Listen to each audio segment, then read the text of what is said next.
Ignition sequence starts. 6, 5, 4, 3, 2, 1, 0. Liftoff. We have a liftoff.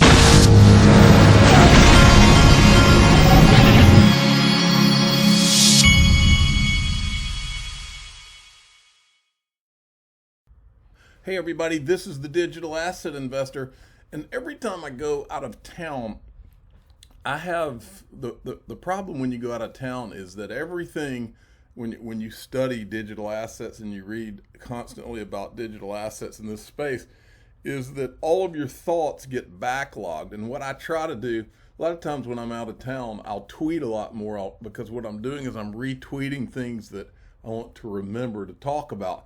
So I had a lot of those same things backlogged that I wanted to talk about, and that's why I did this. I'm doing this video so I could go over those things. So market's still kind of flat. You got the XRP still at around, it's up at over 8%, but it's around $1.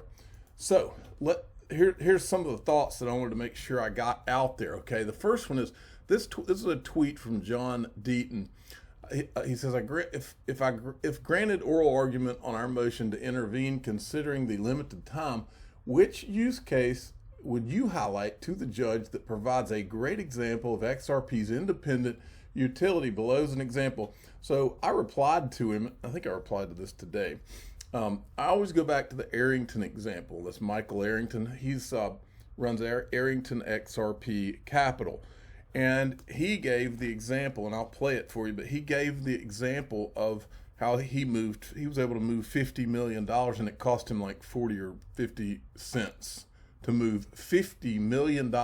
He tells you, if that's not a use case, I don't know what is. And part of the SEC's whole argument, my understanding, is that they're saying that XRP has no utility. Listen to this and tell me I'm not even an attorney. I would love to walk in and make those SEC attorneys look like a-holes because it's so obvious that there's utility. If you can move something for $50 million for 40 or 50 cents, and that's not utility, when Swift might take you a few days to a week to move that kind of money and charge Lord knows what, come on. All right, listen to this. Like that. So we're called Arrington Xrp Capital, right? And so obviously we like XRP, but one of the reasons we like it is we wanted to denominate our fund in a cryptocurrency that was super fast to actually move money. So Bitcoin's awesome, right? But if you need to move $50 million in 2 seconds and pay like less than 50 cents, that's where XRP comes in, and that's actually what happened. So our very first close was $50 million in January 2018, the week before the all-time high. We closed our fund, which is super awesome. And in a bad way, right? But we did that close, and it was 2 seconds. It wasn't 10 minutes. It was really cool. It cost, I think, 40 cents to move $50 million. So that was just fair. And you can't do that with Bitcoin, especially when the network's congested, when there's high traffic. Okay, now I showed you this the other day. This originated from a Barry Silbert tweet. What if there was one company that was behind most of the Bitcoin energy usage FUD? Now that would make for a sensational story for somebody to write. So he's basically trying to get someone to write a story, and basically he's getting at Ripple here, because she retweets it and she says starts with an RIP, ends with PLE, and then Brad Garlinghouse made light of it and said it's flattering that you think that. But here's the thing that they're not telling you. First of all, what they're not telling you is that FUD is not always untrue. In this case, it might seed fear, uncertainty, and doubt, but it's because it's true that Bitcoin has an energy problem. But I wanted to make the point that this is not something that Ripple just started talking about. Ripple has been talking about the XRP ledger being an upgrade to Bitcoin from its inception. For these guys, the only thing that's happened now is bright people are starting to pick up on the problems with Bitcoin, which was just a matter of time. I've said it for 3 years on this channel. It's just a matter of time before bright people and institutions start to say, well, wait a minute, Bitcoin's got this problem, and it's got this problem, and it's got this problem. And this is the problem I've always had. I don't have a problem with Bitcoin. I want Bitcoin to succeed. I want Ethereum to succeed. but I am not willing to conduct this channel in such a way as to tell you only the good things about Bitcoin and Ethereum and proof of work, and not tell you the truth about the defects. And that's the difference between me and these guys. These guys don't want to talk about it. Now they act like they want to talk about Bitcoin energy usage, but they didn't want to until they were backed in a corner. And the first guy I remember that picked up on it, from the first guy that has just kind of gotten into this, was Kevin O'Leary, Mr. Wonderful from Shark Tank. He's the first guy that started to make an issue out of it. And I think it's just that he's a smart guy and picked up and said, wait a minute, this thing's got some problems. And then you had Elon Musk eventually pick up on it too. And they're trying to lay this at the feet of one company. Look, a problem is a problem. You know, just because you don't want it to be a problem doesn't make it so that it's not so. All right. So, but I wanted to show you a video that illustrates, this is from, I can't remember, 2019, 2018, but Chris Larson's been talking about this stuff about Bitcoin's issues and the benefits of XRP Ledger for a long time. Here you go. So please, tell us about why XRP is important. Yeah, well, I think, for one, when we looked at Bitcoin, we thought, could we do something maybe that improved upon it? And one of the big things was the energy consumption. You know, I mean, we're here in an area that is suffering from some pretty horrendous, consequences of climate change. And, the industry as a whole right now is it's belching out enormous amounts of CO2. That's not a good thing. And I have a hard time seeing how the young generation is going to put up with that, right? I think this next generation is going to be, militant about climate change. I think that's good. And so I think the industry as a whole has got to find different ways of doing that, whether that's green energy, different ways of doing confirmation of transactions. That's what we try to do with the XRP ledger. It doesn't use meaningful amounts of electricity. But the other big thing is, I think after looking at it, we quickly realized that the world is not going to be dominated by a single blockchain.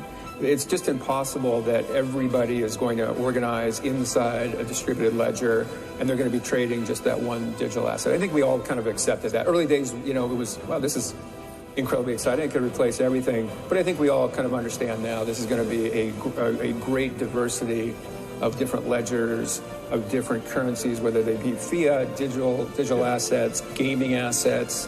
There's going to be all kinds of different things. So we need something in addition to a very efficient distributed ledger, and we think XRP Ledger is the most efficient out there. But also you need derivatives of this blockchain technology, and specifically interoperability protocols. So we believe in something very strong. Okay, let me give you a caveat here. The only reason that sometimes I don't play Notorious XRP's videos is because he's got music over the top of all of them. He's a very underrated Twitter handle. This guy puts out a lot of great content. If for some reason you don't see the video that I just played, it's because I had to cut it out because it's got music over it and then I get a copyright hit. So go give him a follow. It's iNotorious at iNotoriousXRP. He's got all these in his feed. Now, I want to show you something. I've talked about this before. Stripe added Mark Carney to its board of directors. So what are the two digital assets that don't have the energy problem that we know of, XRP and XLM?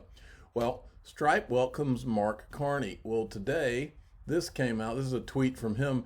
In Canada, this comes as a surprise to no one. Legislating the carbon price out to 2030 gives businesses certainty to invest in the transition and be more competitive.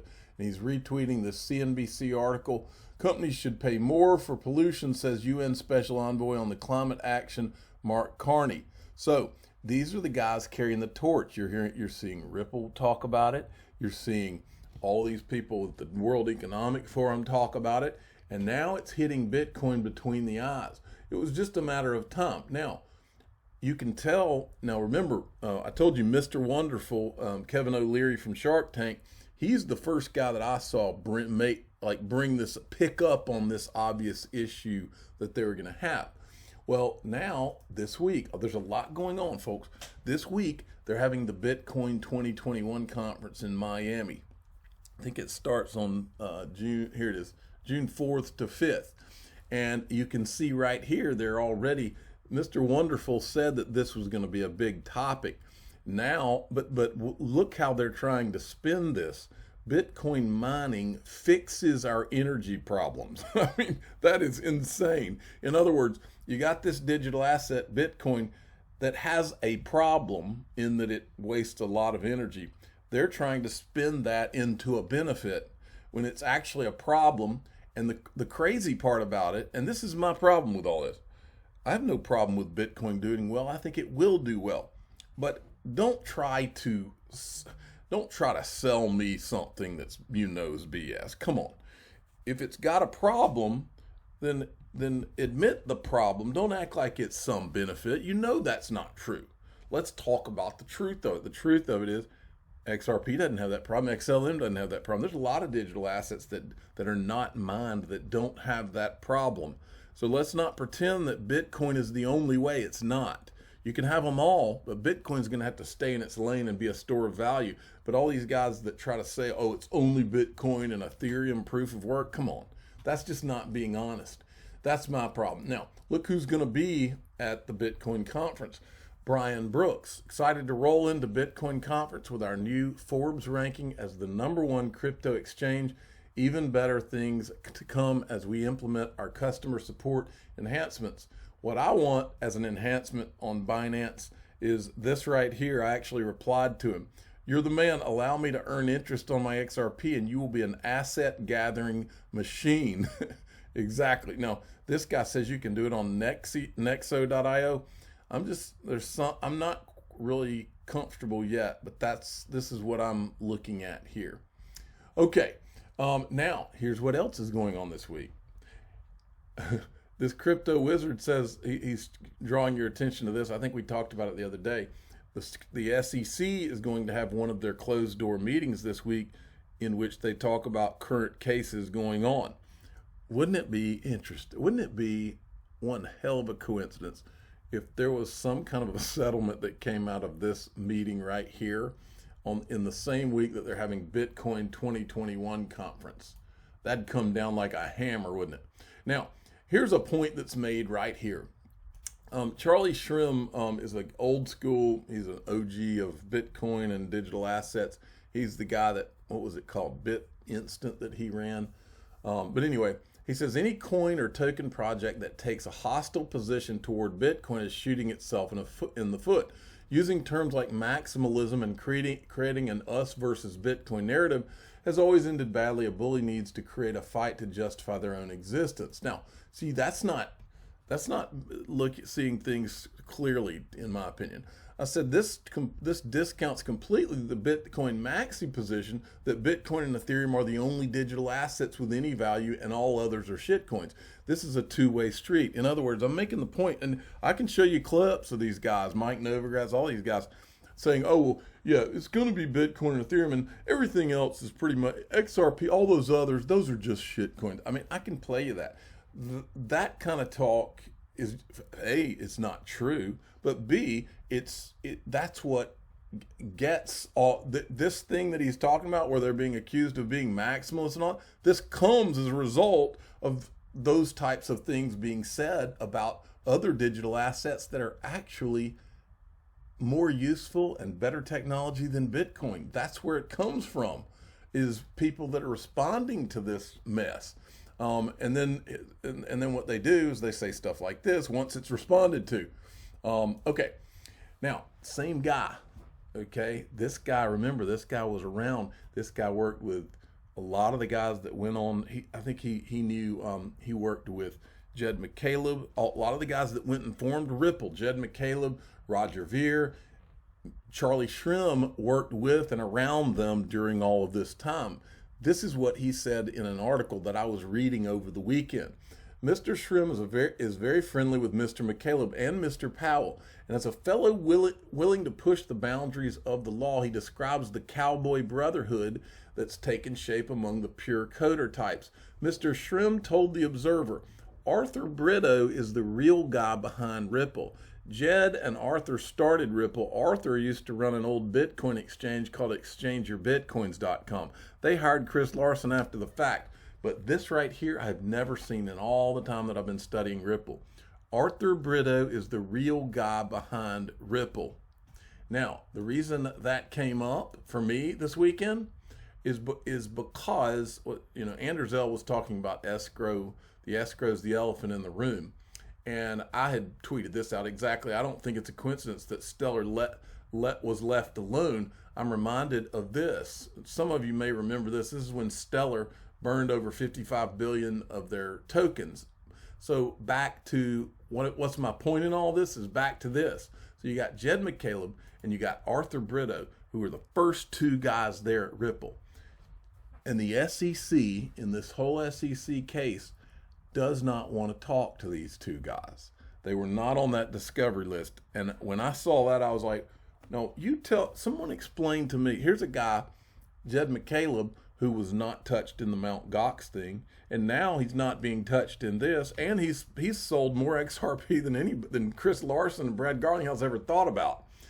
And then you got Arthur Brito, who's this guy who's allowed to be completely anonymous, and on top of that, the SEC, not only do they not want to talk to him, but this guy his anonymity continues to be respected, which, okay, I'm cool with that. I just don't understand. If I'm the SEC and I'm really wanting to go after Ripple, wouldn't those two guys be two of the first guys? And don't say it's because Jed or Arthur Brito are not there anymore, because they're pulling in Miguel Valles. Why are these two guys? If I wanted to talk to anybody, it would be these two guys. Something's not right. Something's never been right to me with Jed McCaleb. This guy, anytime any trouble starts, he's gone. Nobody wants to talk to him. No nothing. Now, back to Stripe. Remember Stripe? Mark Carney. He's on the board of Stripe. Well, a lot of people don't realize it, but who did Stripe try to buy back in, I think, 2012 or 13? Ripple Labs. This is a dinner where they were actually having a dinner to celebrate that Stripe was going to buy Ripple, and then it fell through. And I don't remember why it fell through or anything like that. This is a dinner. That's Chris Larson. That is Jed McCaleb, Patrick Collison from Stripe right there. And I will finish this video by telling you who Stripe's main backers were. Don't let the implausibility of that mission throw you. Stripe is backed by Sequoia Capital, Andreessen Horowitz, who's invested in Ripple. How's this for irony? PayPal co-founders Peter Thiel and Elon Musk. The title of the article, Inside Stripe, the PayPal competitor backed by PayPal founders Peter Thiel, Elon Musk. I'm the digital asset investor. I'm not an investment advisor. This is for entertainment purposes only. Please subscribe, hit the like button, and tell your friends and family that this soap opera is one twisted drama, and I love it. Thank you.